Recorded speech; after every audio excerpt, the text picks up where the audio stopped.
Hi everyone, welcome to career big study circle. ఎన్నో రోజులుగా ఎదురు చూస్తున్న ఆర్పిఎఫ్ నోటిఫికేషన్. దీని యొక్క షార్ట్ నోటిఫికేషన్ అనేది మనకి జనవరి మంత్లో రిలీజ్ చేయడం జరిగింది. అయితే అప్పటి నుండి కూడాను ఎప్పుడైనా ఎదురు చూస్తున్న నోటిఫికేషన్ అనేది ఈరోజు రావడం జరిగింది. అయితే మీ అందరికీ ఒక డౌట్ రావచ్చు, సార్ ఇంతవరకు సర్క్యులేట్ అయిన న్యూస్ అనేది ఫేక్ న్యూస్ అని అందరూ చెప్పడం జరిగింది అనేది మీకు డౌట్ రావచ్చు. ఇది ఫేక్ న్యూస్ కాదండి, ఇది అఫీషియల్గా ఎంప్లాయ్మెంట్ న్యూస్లో రిలీజ్ అయిన నోటిఫికేషన్. క్లియర్గా మీకు ఇంకేమైనా డౌట్ ఉంటే www.employmentnews.government.in ఈ వెబ్సైట్లోకి వెళ్ళి మీరు కరెక్ట్గా ఈ పీడిఎఫ్ని కూడా మీరు చెక్ చేసుకోవచ్చు. అఫీషియల్ వెబ్సైట్లో కూడా మనకి పెడతారో చూసుకోండి. ఇక చూసినట్లయితే ఆర్పిఎఫ్, మనకి ఆర్పిఎఫ్ అంటే రైల్వే ప్రొటెక్షన్ స్పెషల్ ఫోర్స్ అండి. మనకి sub inspector SI constable.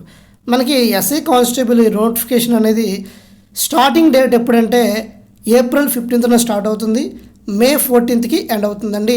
Online apply చేసుకోవడానికి ఎవరు కూడా లాస్ట్ మినిట్ వరకు వెయిట్ చేయొద్దు.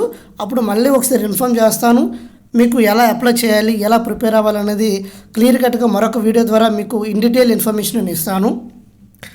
ఇక వేకెన్సీస్ చూసినట్లయితే మీరు క్లియర్గా ఇక్కడ చూడండి. వేకెన్సీస్ సబ్ ఇన్స్పెక్టర్ మనకి 452 ఉన్నాయండి. కానిస్టేబుల్ చూసినట్లయితే 4208 పోస్టులు ఉన్నాయండి. ఓవరాల్గా 4660 పోస్టులు ఉన్నాయండి. మనకి సబ్ ఇన్స్పెక్టర్ అనేది లెవెల్ 6లోకి వస్తుందండి. మనకి లెవెల్ 6 పోస్ట్ అంటే మీకు స్టార్టింగ్ శాలరీ అరౌండ్ అన్నీ కలుపుకొని మీకు 45,000 వరకు వస్తుందండి. అయితే చూడండి, ఆర్పిఎఫ్ అనేది లెవెల్ 6లోకి వస్తుంది. ఎవరు ఎలిజిబుల్ అంటే గ్రాడ్యుయేషన్ చేసిన వాళ్ళందరూ కూడా ఎలిజిబుల్ అండి. ఎనీ డిసిప్లిన్ అండి, మీరు గ్రాడ్యుయేషన్లో బీఎస్సీ అవ్వచ్చు, లేకపోతే మనకి బీకామ్ అవ్వచ్చు, ఎనీ అండి. Graduation from the recognised university, any discipline problem లేదు. ఇక 35,000 4,000 బేసిక్ పే అండి. అది మీకు ఎలివెన్సెస్ అన్నీ కలుపుకొని మీకు అరౌండ్ ఫస్ట్ మంత్ మీకు 45,000 వస్తుంది. మీకు తొందరలోనే ఈ ఆర్పిఎఫ్ సాలరీస్ కూడా వీడియోస్ చేస్తానండి. ఇనిషియల్ పే చూసినట్లయితే 35,400. మెడికల్ స్టాండర్డ్స్ చూసినట్లయితే B1 అండి. ఆర్పిఎఫ్ కానిస్టేబుల్ చూసినట్లయితే మనకి పే లెవెల్ 3లోకి వస్తుందండి.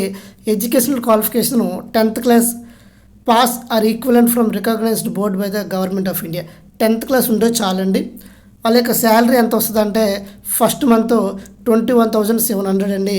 మెడికల్ స్టాండర్డ్ చూసినట్లయితే B1. ఏజ్ చూసినట్లయితే 18 to 28 ఇయర్స్ అండి. పోస్టులు చూసినట్లయితే 4,208 పోస్టులు. మీకు ఇంకా ఏజ్ రిలాక్సేషన్ 3 ఇయర్స్ ఉంటుంది కాబట్టి ఎస్ఐకి చూసినట్లయితే 28+3 అంటే మీరు 20 ఇయర్స్ నుండి 31 ఇయర్స్ వరకు అప్లై చేసుకోవచ్చండి. ఈ కానిస్టేబుల్లో చూసినట్లయితే 18 to 28 ఇయర్స్ అంటున్నాడు. 18 to 31 ఇయర్స్ వరకు కూడా అప్లై చేసుకోవచ్చు. ఎవరైతే 31 ఇయర్స్ వరకు ఉన్నారో వాళ్ళందరూ కూడా అప్లై చేసుకోండి. నెక్స్ట్ అఫీషియల్ కంప్లీట్ నోటిఫికేషన్ అనేది చూద్దాం.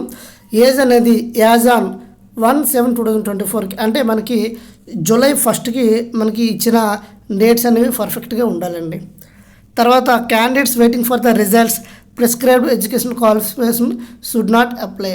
చూడండి, ఎవరైతే సార్ మేము డిగ్రీ ఫైనల్ ఇయర్లో ఉన్నాము అప్లై చేసుకోవచ్చా అని చాలామంది అడుగుతారండి. మీకు చూడండి, ఆన్లైన్ డేట్కి వచ్చినప్పటికీ మీకు ఎప్పుడు 5/14 వరకు లాస్ట్ డేట్ అండి. అంటే మీకు 4 నెలలో మీకు ఎగ్జామ్స్ అయిపోతాయి, మీకు ఫైనల్ సెమ్ రిజల్ట్ వచ్చేస్తే మీరు ఖచ్చితంగా అప్లై చేసుకోవచ్చు అండి. ఓకేనా. తర్వాత candidates waiting for the result prescribed education qualification should not apply. అంటే ఫైనల్ ఇయర్ ఉండేటప్పుడు అప్లై చేసుకోవచ్చా లేదా దాని గురించి ఇవ్వడం జరిగింది. అదే చెప్తున్నాను, మీకు సర్టిఫికేట్ వస్తే ఖచ్చితంగా అప్లై చేసుకోవచ్చు. తర్వాత PMT ఫిజికల్ మెజర్మెంట్ టెస్ట్ అండి. ఇన్ డీటెయిల్గా నేను మీకు ఒక వీడియో కూడా చేయడం జరిగిందండి. ఆ వీడియో కూడా నేను టెలిగ్రామ్ ఛానల్లో మీకు అప్లోడ్ చేస్తాను. డిస్క్రిప్షన్లో కూడా లింక్ ప్రొవైడ్ చేస్తాను. ఇన్ డీటెయిల్గా ఎక్స్ప్లెయిన్ చేశాను, మీరు ఒకసారి క్లియర్గా చూడండి. తర్వాత రిజర్వేషన్ ఫర్ ఉమెన్ 15% అండి. ఇక్కడ క్లియర్గా చూసినట్లయితే ఎవరైతే ఈ రిజర్వేషన్ ఫర్ ఉమెన్ 15% అంటే మీకు ఎన్ని పోస్టులో 15% అంటే చూసుకోండి. ఫర్ ఎగ్జాంపుల్ మీకు ఇక్కడ 452 ఉందండి. 452లో 15% అండి. 15% ఎన్ని పోస్టులు వస్తే అన్ని పోస్టులు మీకు మీకు రిజర్వ్ చేసి ఉంటారండి, మీ పోస్టులు అవి. తర్వాత ఓబీసీ ఇవన్నీ వెబ్సైట్ అండి. ఎవరైతే ఎస్సీ ఎస్టీ ఓబీసీ వాళ్ళు ఉన్నారో వాళ్ళందరికీ 250 రూపీస్ ఫీజు అండి. మనీ కూడా వాళ్ళకి బ్యాక్ రీఫండ్గా వచ్చేస్తుందండి. ప్రాబ్లం అయితే లేదు. ఎవరు కూడా మనీ కోసం ప్రాబ్లం పడకుండా ముందు అప్లై చేయండి. మీకు ఆ మనీ మీరు ఫస్ట్ CPT 1 ఎగ్జామ్కి అటెండ్ అయితే ఆ మనీ మీకు తిరిగి వచ్చేస్తుందండి. తర్వాత చూసినట్లయితే మనకి బీసీ వాళ్ళండి. For all candidates except categories mention below, మనకి ఓసీ బీసీ వీళ్ళందరూ, బీసీలో ప్రతి కేటగిరీ వాళ్ళందరూ కూడా 500 రూపీస్ ఎగ్జామినేషన్ ఫీజు అండి.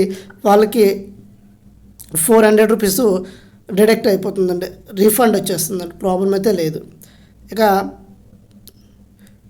చూసినట్లయితే ఇవంతా నోటిఫికేషన్ యొక్క డీటెయిల్స్ అండి. ఎలిజిబిలిటీ క్రైటీరియా మనకి చూసినట్లయితే Ahmad website address RRB Kolkata website address అండి. ఇది ఓవరాల్గా ఇవ్వడం జరిగింది. ఇది రైల్వే సంబంధించిన కంప్లీట్ డీటెయిల్స్ అండి. ఆర్పిఎఫ్ అనేది నేను ఆల్రెడీ ఈ ఆర్పిఎఫ్కి ఎలా ప్రిపేర్ అవ్వాలి, ఆర్పిఎఫ్లో అర్థమెటిక్ ఎన్ని క్వశ్చన్లు ఇస్తారు, రీజనింగ్ ఎన్ని క్వశ్చన్లు ఇస్తారు, వాటి యొక్క సెలక్షన్ ప్రాసెస్ అనేది ఏంటి అనేది నేను క్లియర్గా వీడియోస్ అయితే చేయడం జరిగింది. ఆ వీడియో కూడా మీకు డిస్క్రిప్షన్లో లింక్ ప్రొవైడ్ చేస్తాను. అండ్ ఆల్సో ప్లేలిస్ట్లో కూడా రైల్వేకి సంబంధించి వీడియోస్ అయితే ఉన్నాయండి. అవన్నీ మీకు చూస్తే క్లియర్ కట్ ఇన్ఫర్మేషన్ వస్తుంది. సో ఈ ఎక్స్ప్లెనేషన్ మీకు నచ్చినట్లయితే లైక్ చేయండి, షేర్ చేయండి, సబ్స్క్రైబ్ చేసుకోండి. Thank you all. జై హింద్.